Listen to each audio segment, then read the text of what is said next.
So, what's up again mga kusot, mga karpintero at mga karpintera, and you're now watching here again our channel Karpinterang Pinoy TV by GCS Woodwork. So, ayun guys, for today's vlog, bibisitahin na natin ang ating project dyan sa St. Gregory Village, dyan sa Cainta, Rizal. So, ayun guys, natapos siya kahapon at ayun nga guys, kailangan natin silipin at puntahan at sa ganun is makuha na natin ng video. At ayun nga guys, pasyanan na natin yan at baka pasyanan pa ng iba. So ano pa hinihintay nyo guys, samahan nyo ako at huwag na tayong patumpik-tumpik pa. Ano pa hinihintay nyo? Let's go! So yun guys, proceed na tayo sa disenyo na ibinigay sa atin ng ating client. Meron kasi siyang interior designer, so ayun yung gagawin natin guys. So pakita ko lang sa inyo, ito yung FB page natin sa mga hindi pa po nakapag-follow, follow na kayo. And ito naman yung ating YouTube channel, sa mga hindi pa po nakapag-subscribe, subscribe na kayo. So proceed na tayo sa design, no? So dito,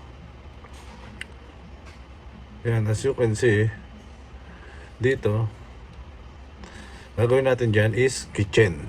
Yan, itong kitchen, then ito yung ref cabinet and pantry. So ayan yung gagawin natin. So ayan yung perspective, may mirror, ito yung magiging pantry natin, ref cabinet, and yung TV rack. So ayan yung sa ground floor natin. Then yung next natin is sa bedroom naman tayo guys, no? Ito guys, sa kanyang master's bedroom. So ito yung setup niya, shelves, side table, bed, and headboard. So ayan yung front view niya, ito yung perspective niya. And then dito naman tayo sa kids bedroom. So ito guys, oh, meron tayong elevated bed. So dito may storage siya and understairs storage. Then sa likod na ito yung closet. Then meron tayong table dyan. So parang magiging vanity niya. And meron tayong dito padded wall.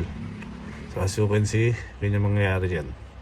Ito yung table, may shelves, padded wall, storage. Ito yung closet. Then meron tayong vanity table dyan sa kabila. Yan yung mangyayari.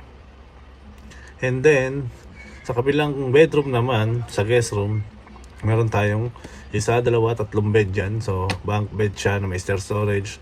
Meron na rin siyang cabinet storage dyan. Then may trundle bed. And storage stair storage na rin drawer yan, no? So ito yung kalalabasan niya guys. So pinatanggal niya to, yung ratan. So meron tayo dito ring parang shelves lang. So ayun yung gagawin natin guys. Then ito yung wood slot and meron table dito. Sa ano yan guys, sa may hagdanan, pagkakit makita niyan. Ito sa loob to papasok. Karugtong yan ng vanity dun sa kids bedroom. So ano pa hinihintay nyo guys? Gawin na natin yan, baka gawin pa ng iba. Let's go! So yun guys, balik tanaw lang tayo. Ito yung huling update natin dun sa vlog. So ngayon is, tapos na natin yan. Makikita nyo mamaya kung ano yung kinalabasan ng proyekto na to. Dito yan sa St. Gregory Village, Cainta, Rizal.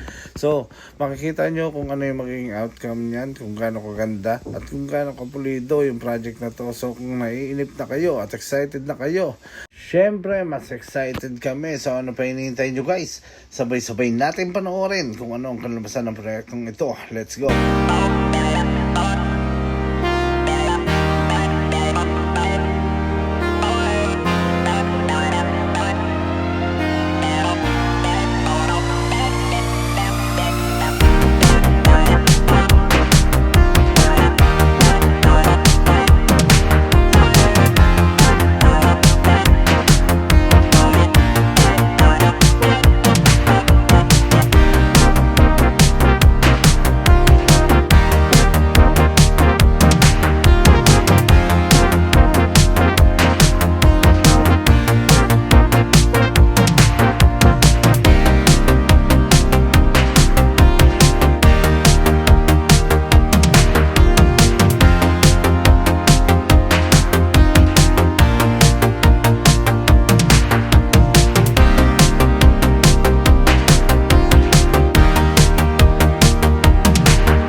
So ayun nga guys, nakita nyo naman kung paano natin ginawa at kung paano natin pinaganda ang kanyang tahanan dyan sa St. Gregory Village, Cainta, Rizal. So kayo guys, kung may plano kayo na magpagawa at magpaganda ng tahanan or di kaya ng kondo, maaari kayo mag-message kung gusto nyo kaming kunin bilang inyong contractor or makatulong para maisakatuparan ang inyong magandang tahanan na pinapangarap or magandang kondo na pinapangarap.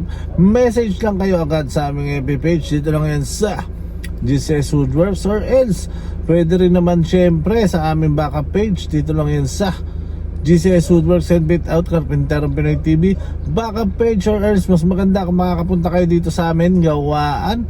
Wasteable naman yan. Dito lang yan sa GCS Woodworks and Bit Out at makakarating kayo dito sa amin sakto, at para makita at masalat nyo na rin kung gaano kaganda at kung gaano kapulido ang mga ginagawa natin produkto para sa ating mga kababayan. So ayun guys, maraming salamat.